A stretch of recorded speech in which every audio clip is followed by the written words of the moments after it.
In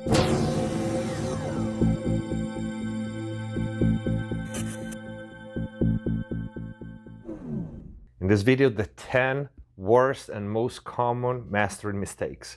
Let's get to it. Hands on my neck, hands grip my throat. Lift me up, man, take control.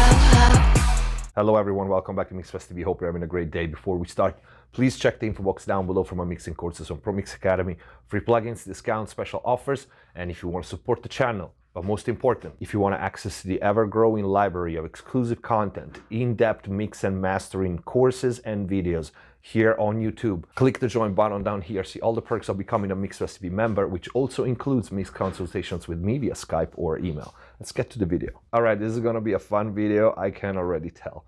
The 10 worst and most common mastering mistakes I see home studio people do. Number one, I'm gonna say this knowing that it will be completely overlooked and disregarded by most people, but I still put it on number one. You're mastering your own songs, exactly.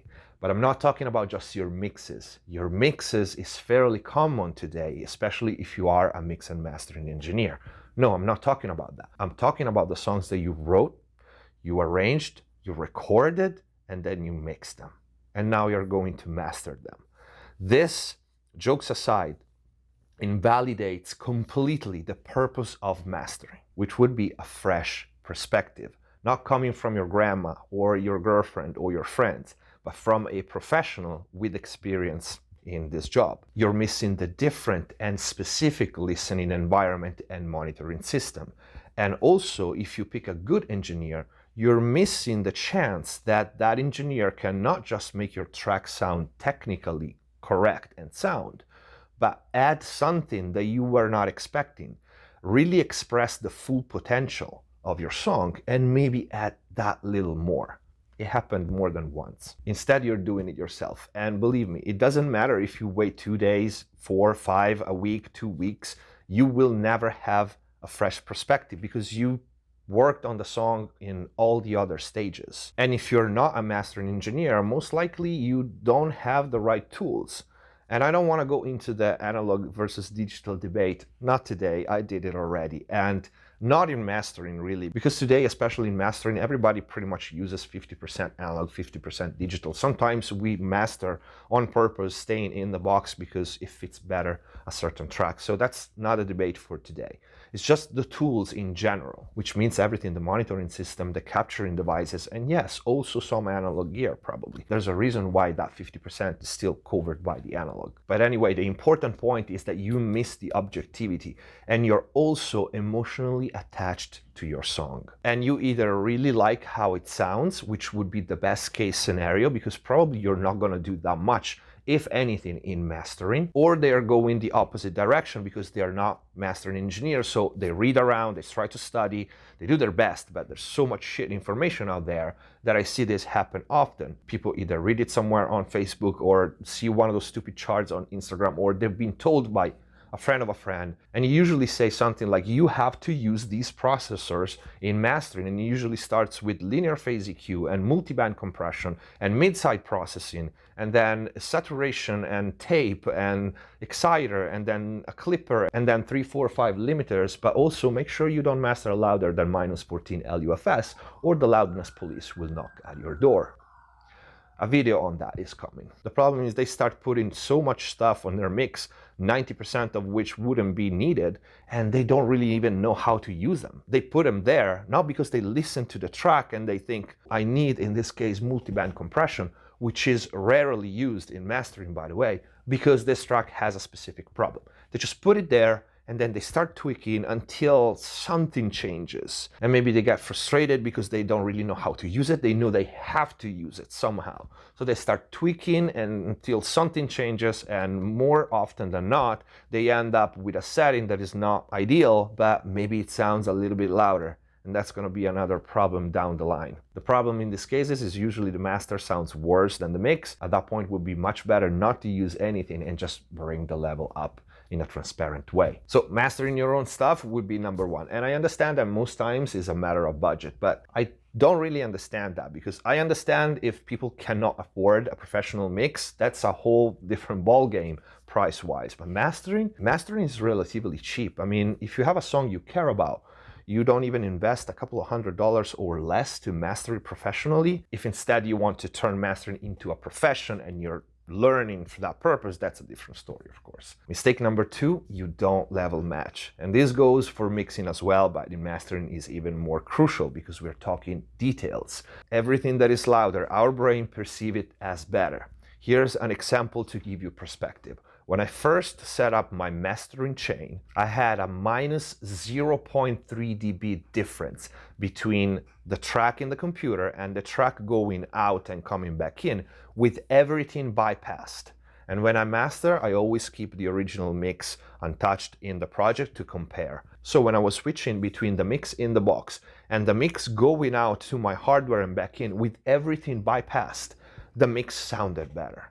It had more bottom end, it was more clear, it had a better top end, all of this. And I was like, what is causing this? Something is wrong in my chain because everything is bypassed and this track sounds worse. And of course that wasn't the case because my converters are top notch, cables, gear, everything super quiet, and especially what is in bypass. So because I'm aware of this, I actually measured my mix going in and out to the one in the box, and it measured minus 0.3 dB. So when I'm talking about level matching, it's not 1 or 2 dB, it's fraction of a dB. It makes a difference. Once I fixed that and I trimmed my ADDA round trip even with everything in bypass, guess what? The two mixes sound identical. And note that I didn't say that I perceived the other mix louder. I said I perceived it better. It sounded better. So this is how our brain works. You don't realize that one is louder than the other unless you actually measure. You really perceive louder as better. So you don't level match when you're mastering, you're just fooling yourself. Mistake number three, you're trying to fix a bad mix, which in some cases mastering can do that, but this is your song. It's still you. It's still your tools, your room, and your skills. You created, recorded, and mixed the song. If there's something wrong and something you couldn't fix before, what makes you think that you can fix it in mastering? Just because you open another project and you call it mastering, or because you use tools that you didn't use in mixing? If you didn't use them in mixing, probably you don't know how to use them and you're just guessing the mastering part, hoping to fix what's wrong with the mix. But again, you have the same variables. Is your room, is your monitoring system, or your headphones, is the same plugins or the same gear, it's you. So if you didn't fix it up until now, you're not gonna magically fix it in mastering. If you are doing everything yourself, you should be 100% happy with your mix at the end of it. And the following step should be bringing that mix to commercial level without changing the balance of the mix, without changing anything if possible, changing the least amount possible in your mix. And that is not easy. Even with a good mix, bringing it to commercial level, especially if you're pushing, and maintaining the balance, not changing the tone, not adding audible distortion, it's a task on its own. If you, on top of that, have to fix something that you did in mixing, you understand that's gonna be a big problem. And I wanna stress this, even with a good mix, it's not easy, especially if you're reaching for loud levels, not to change the balance, because all the processing that we apply to make a mix loud are detrimental. They add distortion, they have drawbacks. So good master engineers know how to limit those, or if possible to avoid them altogether while bringing the mix up. But that's not that easy. And also the other thing on this subject, try not to delegate anything to the mastering if you're doing it. If you mixed it and you're gonna master it, don't delegate. Don't think while you're mixing, oh, I'm gonna fix that in master, or I'm gonna do that in mastering, because there's no magic step happening at the mastering stage if it's still you, still your room, still your gear, still your tools. Although there's something to say about processing a 2-track instead of the entire mix. That's the purpose of mastering, because there are some processes that are better done on a 2-track. But that's a whole different discussion that I will probably talk about in another video. Mastering can definitely improve a mix. The better the mix, the less it's possible to improve, because it means that that mix is basically close to its full potential. While bad mixes and so mixes is funny, but they benefit from mastering a lot more, because you can make a big difference, you know, with a so mix in mastering if the master engineer has skills. Unfortunately though, some people have way too high expectation. You can't turn a bad mix into a great master. That will never happen. You can make a bad mix better, a so mix good, but it will never be great. It will never be like having an amazing mix with the mastering, okay? Number 4 is related to the above. People use way too much shit on their masters. Mastering is about detail, should be about detail. Unfortunately, the heavy-handed mastering came, for the most part, because of the home mixing. And those mixes can be improved a lot, but they require quite some work and some heavy-handed processing. The problem is always internet and bad information spreading. Someone saw this master engineer using that chain of processors, either plug-in or hardware, on that record that went #1. So from that moment on, that chain becomes the standard for the next 3 months of mastering if you read online. Okay, he uses this, and that, you need to use this, and that. No, that chain worked that time in that situation for that song.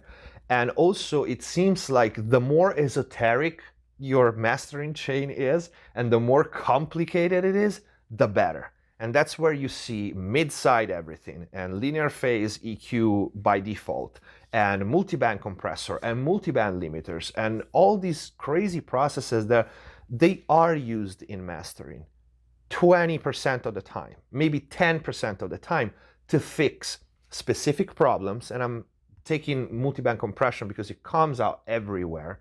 It seems like it's the standard is multiband compression, and it's not.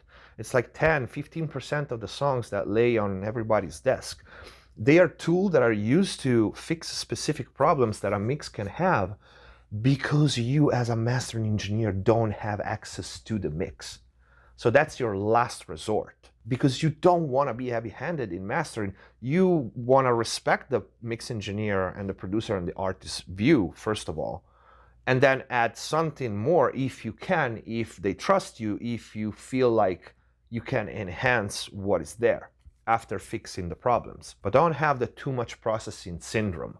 You know, just because you have to do something, you start using these crazy processors. First of all, because you really need first to hear what you're doing in detail, and that means a great monitoring system. And also you to know very well the tools that you're using. The more complicated they are, the more time and experience they require for you to actually know what you're doing, and if what you're doing is making the track better or just louder or just different. Same for mid-side. I see that in the stupid chains on Instagram and Facebook all the time. The stereo widening. It sounds like you have to do that one. You have to open and spread the stereo image. And I understand why, because it's exciting at first. It's like adding brightness to a track. Everything that is brighter, our brain perceives it as better. And the same for widening. It's more exciting. It gives you that feeling of space for the first 10 seconds. But then an experienced mastering engineer needs, first of all, has references. And that's the most important thing. And second, you need to compare. Because, like I said, there are certain processes that just trick our brain. Brighter is always better for the first 5 seconds. And then the next day is harsh. And it's fatiguing and all that. And wider is exciting at first. But then it sounds like you have the ghost mids, what we call. So it's kind of hollow in the middle. You miss the mono. It's not as punchy. It's not as impactful as it was before. And the same for exciters or saturation. Saturation is not something a go-to. Saturation can be used, is used in mastering, but it's none of this is a go-to. If there's only one go-to in mastering that is a go-to like 90% of the time is EQ, regular EQ. But even that, who knows? There are rare cases in which you don't touch it.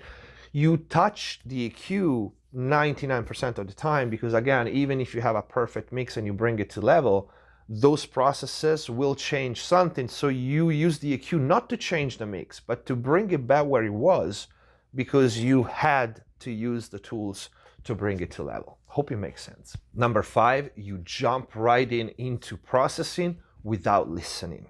Mastering is 70% listening and 30% tweaking knobs and plugins. Mastering is hard not because it's such an obscure stage of music production. It's hard because of the level of concentration and attention for details that requires when you listen to the material. So 70% of it is listening, is knowing what you're listening for, and then find the right tool to fix and or enhance. But the listening part is the most important part. That's why we put so much stress in the monitoring system, the converters that we are using, because if you can't hear, you can't master. You can't mix either, but mastering, we're talking about fractions of dB sometimes.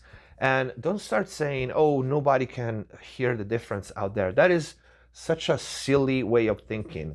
No, they cannot hear because they will never hear the difference. They will never hear A and B. They will hear the final product and they will compare it with all the other songs in their playlist. And that final product will either move them or not. They will like it or not. They will never hear the difference before and after that compressor, or with that compressor or without that compressor. That's silly to even think about. They will hear the final product. And all those details, starting from the recording stage, the mixing stage, the mastering stage, oh, they don't know which mic was used, they don't know which preamp was used, they don't know what compressor in mixing was used, and they don't know in mastering what EQ was used. They all add up. And at the end, you have either a good sounding product or an average sounding product. But anyway, jumping right in before listening and really understanding, okay, this is how this track sounds. This is what I need. And you start opening one tool and you start trying if that is the right tool. On the subject of listening and detail, I'm gonna release a new mastering course soon here on the channel for members only.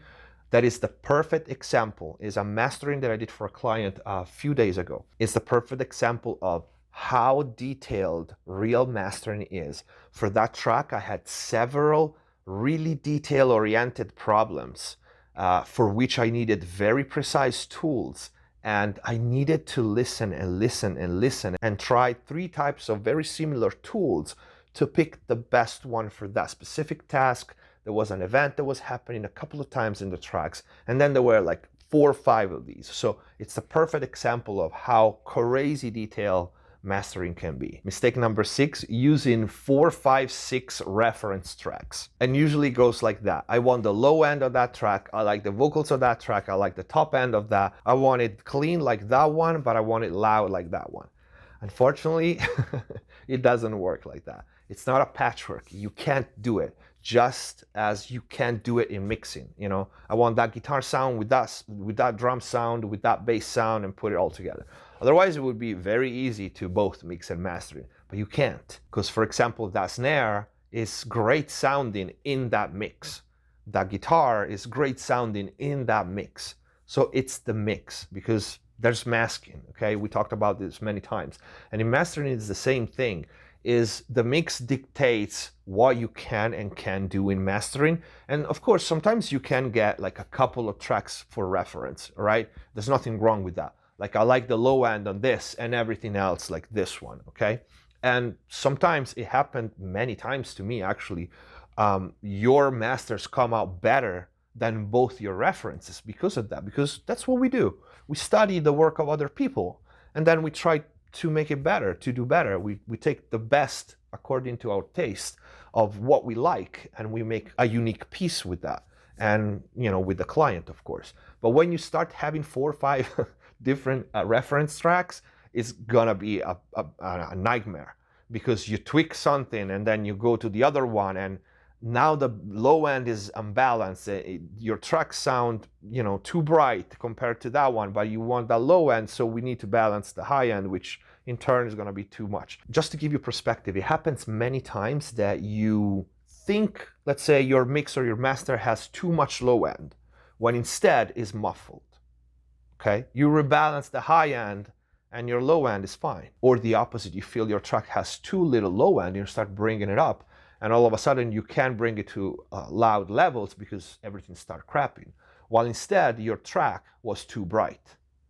you take that excess away, and now it's balanced. Now you hear the low end is there. This can be gauged with meters and analyzer, but first and foremost with your ears, with an ear that is expert and has experience. And I take 5 seconds. When I listen to the mix the first time, it takes me 5 seconds to understand 70% of what I'm gonna do for that master. If it's too bright, if it's honky, if the low end needs to be reshaped, if there's too much sub-information, too excess in the high end or the 6K range, it literally takes me 5 to 10 seconds to understand what I have to do, 70% of what I had to do. And then, of course, I listen to it for another 2 hours or something, or an hour, and it takes me the time that it takes me to do everything else and to fine-tune it. But that's going back to the first mistake, the fresh perspective, okay? And it's super important, and that's what I do. I write down on a note my very, very first impressions. Anyway, this is digressing. Mistake number 7 is using too many reference tracks and 2 different reference tracks. Mistake number 8, this goes for mixing as well, mastering with your eyes instead of with your ears. And that does not limit to analyzers and frequency charts and loudness meters and stereoscopes and all that. It actually refers to people looking at their waveform. I'm pretty sure everybody saw people asking online about this. Why my master doesn't look like that one? Which is so funny to me. At what point we started to be worried about how our waveform looks? And I think, though, I'm probably partially responsible for that because of my loudness video and the crest factor. Because, of course, when you try to explain a concept, having a visual reference of it, it's easier for the listener, for the students to understand. But that doesn't mean you need to take the visual reference as from now on as your metering system for how your tracks sound. Okay, you can have a visual reference of your crest factor and all, but to look at your master and then ask around why it doesn't look like the other one, even if you can make it look like the other one, that tells you absolutely nothing. Analyzers tell you only a small portion of what's going on, even if you compare with another song. It's because there's harmonic content, there's distortion, there's so many things. So it applies, this mistake applies to both, applies to rely too much on frequency spectrum and loudness meters and all the metering that we have available today, which are useful tools. I'm not saying they're not. They are absolutely useful tools, but 10% you rely on those, okay? 90% is still in your ears. But to look at your waveform, that is pretty crazy. And I understand why, because today, this is kind of the world we live in. You know, everything has to be cheap and easy. So to understand why your master doesn't sound like the commercial one that you like, people realize that it requires time, it requires money because you have to buy the tools, it requires experience, it requires to study, all hard things, and people don't want to do the hard things. So they kind of try to taking the guess game out. So if it looks like that, it must sound like that, because in the end they don't really know how to even judge a good mix or a master, and I'm talking about people that's starting out. Mistake number 9 is expecting too much from mastering. Like I said before, mastering can improve a bad mix, can make a good mix great, and can make a great mix amazing. But for the most part, many people still confuse mixing with mastering. Some people call mastering what's mixing. And some people expect for their tracks, let's say you have an 808 and it doesn't translate in phones and laptops, because today there's this mastering for phones and laptops, which is insane. Well, if your mix doesn't translate, if your 808 or your kick drum doesn't translate on your laptop, on your cell phone, mastering won't do that. It will help a little bit if it's possible, depending on the track, but it won't make magically disappear all the problems in the mix. So expecting too much from mastering, it also lead to what we said before, it also lead to over processing, because if you think you're convinced that the mastering stage will do all that, then you need to find a way, especially if you're learning yourself. You just twisting knobs until something happens, but it doesn't. If you have the right expectations instead, and that usually comes by working with a real master engineer that tells you and gives you, so you have a reference of what a mix can be turned into after mastering. At that point, you also know what to do and what not to do in mastering. And on the other hand, there's also the opposite, expecting too little from mastering. No, mastering doesn't do anything, or mastering, it's not needed. Let me tell you, mastering can make your track louder, wider, sounding better, more clear, fix some problems. So there's a balance in between. It's not a miracle wand, but there's a reason because there's mastering, okay? Because it can improve things if done well. And I left this one for last because it's not really a mastering mistake, it's more what comes before, and it's more of a problem between clients and mastering engineers and between mix engineers and mastering engineers. Now, me doing pretty much equally both mix and mastering these days, I wear both hats and I feel this. Even though it's not a problem that I personally have, although it happened to me a couple of times, but it was an easy fix.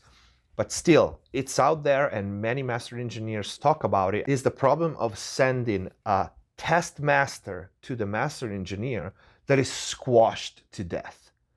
And it's loud, but it sounds like crap. This happened commonly in one situation, which is the mix engineer is hired to mix. And when they send the mix to the client for approval, they are worried that if they send a mix that is low in level, they will get revision from the client because the client will compare it to the commercial level. And they don't want revisions. So they squash it to death, so it's loud.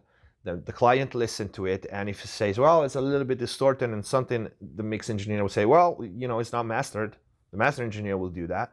The problem with that is that now the master engineer has to match that level, but do it clean. And most likely the client expects even louder now, but at least expects that level, without taking in consideration if maybe that track sounded a little bit better if it was lower in level, because not everything sounds better louder. Some things sounds better louder, okay? An example, take Bella's throat. Everybody was like, how the hell was so loud and so clean? I didn't know how loud it was until someone, asked me to measure it, because I didn't care. I just wanted to sound the best, and it happened to be crazy, stupid loud, but it's super clean too. But the point is, when a master engineer receives a test master that is so loud, he's now cornered. He can't deliver a master that is lower in level than that, because the client is going to compare the two. And what we said at the beginning, what is louder is better, even if it's half a dB. So the master engineer is now cornered, and he had to match that level, even if maybe that track would have been a lot better if it sounded a dB lower, a dB less squashed. Same for the client that mixes his own stuff, and then to listen in the car, they squash it to crazy level because they need to reference with the commercial songs out there. Don't do this, okay? Don't do this, because you give yourself a bias, okay? And you corner the master engineer, which is not now going only after the best sound. He also has to match that level no matter what, which sometimes is not a problem. I mean, I said it before, it happened to me a couple of times. I had no problem matching that level, but it was loud. It was like, dude, that's already loud. Like, what if I thought this was, sounding better lower? Not the case, but maybe someday it will happen. So I think it's something that needs to be addressed. What you do instead is you lower the commercial tracks to your mix and you compare. You don't squash your mix or the test master to compare, because that's gonna give yourself a bias. And then there's also another problem. You get used to how that sound, if it has distortion, if it has something. And some people will say, well, if the client likes it like that, everybody's happy. Yeah, but I don't want to, put out a product that, I'm not happy with it just because of this. If it's an artistic choice and a conscious choice, that's what we do. We are a service. But if I see that that's happening because of that, because you spent the last 3 weeks listening to your track to squash to death, now you have a bias. So my advice, one of the biggest mistakes is when you check your mixes and you do a test master, don't knock 12 dB down, to bring it to level, a commercial level, bring the commercial track down. And I think this is it for this video. I hope it was useful. I hope you liked it, and leave your comments down below. I don't even need to tell you, this is gonna be fun, I already know. Before you go, check the info box down below. And if you missed the biggest event going on in the channel right now, the Bella Kelly Throat remix contest, remake contest, turn it into whatever genre you want. We have over $25,000 in prizes. Check the announcement video out for all the details, download stamps, and see all the prices. Click the join button to become a member and access the real stuff, in-depth mix and mastering courses, exclusive materials for members only, and have mix consultations with me. Follow MixBus TV on Instagram and Facebook. There's a lot of exclusive content in there, not just pictures, but news, updates. I pop up live on Instagram here and there while I'm working, so you get a sneak peek of my sessions. And I also take a couple of questions live if I have time. Thank you for watching. Subscribe if you haven't already. See you next time. Hands on my neck, hands grip my throat. Lift me up, man, take control. Heart is so gone, my type. Don't you know I fall for the bad type? You play the role of an angel pretty well, but I can